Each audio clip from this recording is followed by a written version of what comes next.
Before we go any further, if you're drawn to stories they don't want you to hear, hit like, subscribe, and stay locked in, because once these gates close, there's no turning back.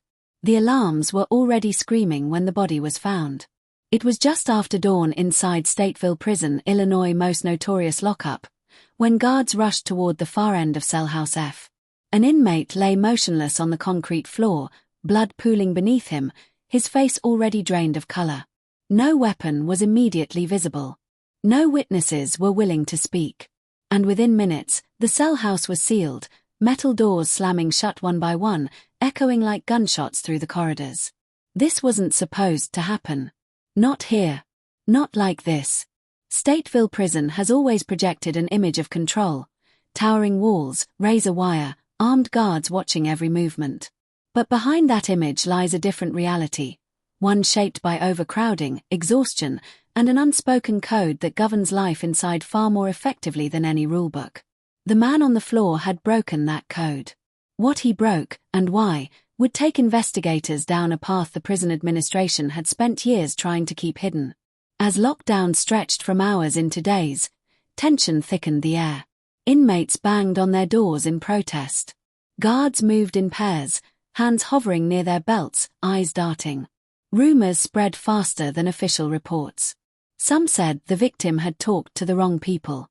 Others claimed he'd crossed a line no one was allowed to cross inside Stateville. Every version ended the same way, with silence enforced through fear. Outside the prison walls, investigators began piecing together fragments of a story that didn't add up.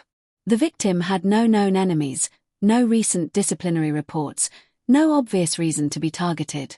Yet those who knew Stateville understood one truth. You don't need an official charge to be sentenced inside this place. Sometimes, perception alone is enough. As surveillance footage was reviewed, one detail stood out. A blind spot. A narrow stretch of corridor where cameras didn't quite reach, a floor long reported, long ignored. It was there, investigators realized, that something crucial had happened. Something unseen. Something deliberate. And when they finally accessed the restricted maintenance tunnel beneath Cell House F, a place few staff had entered in years, they found evidence that suggested this wasn't a spontaneous act of violence at all. It was planned. And whatever rule had been broken inside Stateville Prison, the consequences were far more deadly than anyone outside those walls could have imagined. The investigation moved quietly at first, almost cautiously, as if even the detectives feared disturbing something buried deep inside Stateville's walls. Officially, the incident was labeled an inmate altercation. Unofficially, everyone involved knew that explanation wouldn't survive long. The maintenance tunnel beneath Cell House F became the focal point. It was never meant for inmates, only old plumbing lines, electrical cables, and forgotten corners of the prison's past. But scuffed concrete and faint drag marks told a different story. Someone had been moved through that tunnel. Someone who didn't want to be seen. Investigators traced the victim's last known movements. Hours before his death, he had been seen speaking briefly with a corrections officer near the Chow Hall. No argument. No visible tension. Just a quiet exchange that ended abruptly when another guard walked by. On paper, it meant nothing. Inside Stateville, it meant everything. Word spread through the cell houses that the victim had been labeled a talker. Whether it was true almost didn't matter. In a place where survival depends on reputation, even suspicion can be fatal. Inmates began refusing interviews. Some stared straight ahead in silence. Others asked for protective custody, an unspoken admission that something had shifted inside the prison. Then came the first disappearance. An inmate scheduled to testify about unusual movement in Cell House F failed to report to morning count. His cell was empty. Bed neatly made. Personal items untouched. Guards searched for hours before finding him transferred, without paperwork, to another unit. No explanation was given. The message was clear: speaking had consequences. Behind closed doors, investigators uncovered internal reports documenting years of understaffing, malfunctioning cameras, and ignored warnings.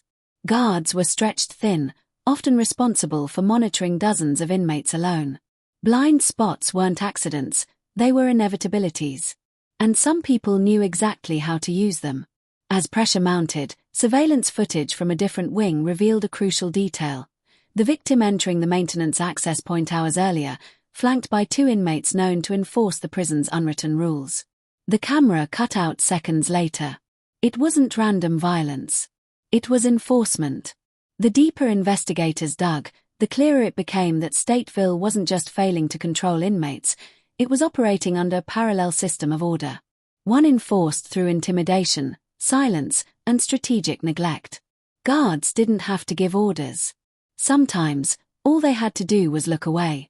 And when an anonymous note was slid under an investigator's office door, 3 words written in shaky ink, it confirmed the worst suspicion of all.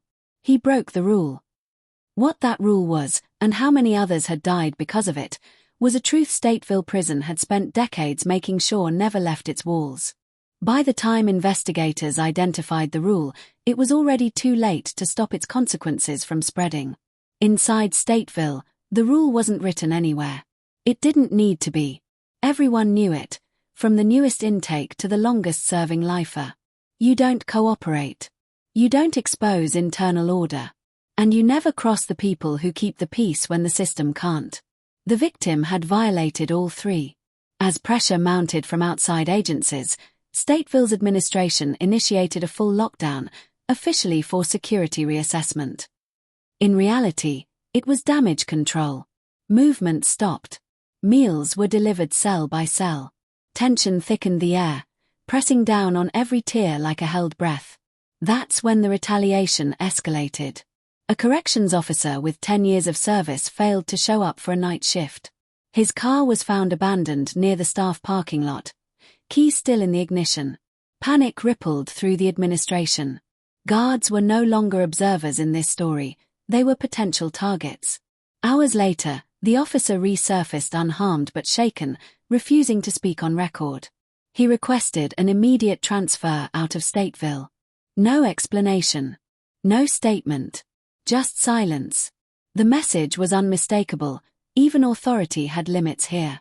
Investigators revisited old case files and uncovered a disturbing pattern. Similar deaths. Similar locations. Similar conclusions. Inmate-on-inmate violence, case closed. But when layered together, the incidents formed a map, a trail of enforcement killings tied to moments when information was about to leak. Stateville didn't just punish violence. It punished instability. An inmate informant finally agreed to talk, requesting anonymity and protective custody outside the facility. His account confirmed what many feared. Certain inmates acted as intermediaries, enforcing discipline when guards couldn't or wouldn't. In exchange, they received favors, access, protection, blind spots. Food trays delivered early. Cell doors opened seconds too long. Cameras accidentally disabled. The informant described the maintenance tunnels as the quiet roads. Places where problems disappeared without witnesses. He described the victim's final moments, not with graphic detail, but with chilling calm. There was no fight. No shouting. Just inevitability. As investigators prepared arrest warrants, key evidence vanished. Logs were altered. Footage corrupted. Reports delayed. Each obstruction slowed the case just enough for the truth to slip further out of reach. Then came the final warning. A note appeared taped to the outside of the investigation office downtown, not even inside the prison. It was neatly folded, deliberate, and unmistakably clear. Close this. Or it closes you. The investigation had crossed a line. And now, Stateville wasn't just hiding its secrets, it was actively defending them. The only question left was whether the truth could survive long enough to reach the public, or if it would become just another locked file buried under concrete and silence. The warning changed everything. By the time federal authorities stepped in, the investigation into Stateville Prison was already bleeding from 1,000 small cuts. Evidence had gone missing. Witnesses recanted. Paper trails ended abruptly, as if someone had reached in and erased them mid-sentence. What was left was a case built more on implication than proof, and inside Stateville, implication was never enough. Still, the pressure was impossible to ignore. A joint task force was formed quietly, without press releases or public statements. Their goal wasn't just to solve one death, but to determine whether Stateville itself had become a self-governing machine, one that operated beyond the reach of law. For weeks, agents combed through decades of records, cross-referencing inmate transfers, unexplained injuries, sudden lockdowns, and disciplinary reports that never led to charges. Patterns emerged. Every time the prison reached a breaking point, overcrowding spikes, staff shortages, outside scrutiny, violence followed. Not chaotic violence, but targeted. Precise. Designed to restore order through fear. The system corrected itself. And the system didn't like being watched. The task force finally identified the core group believed to be enforcing the internal rulebook. Not a gang in the traditional sense, but a network.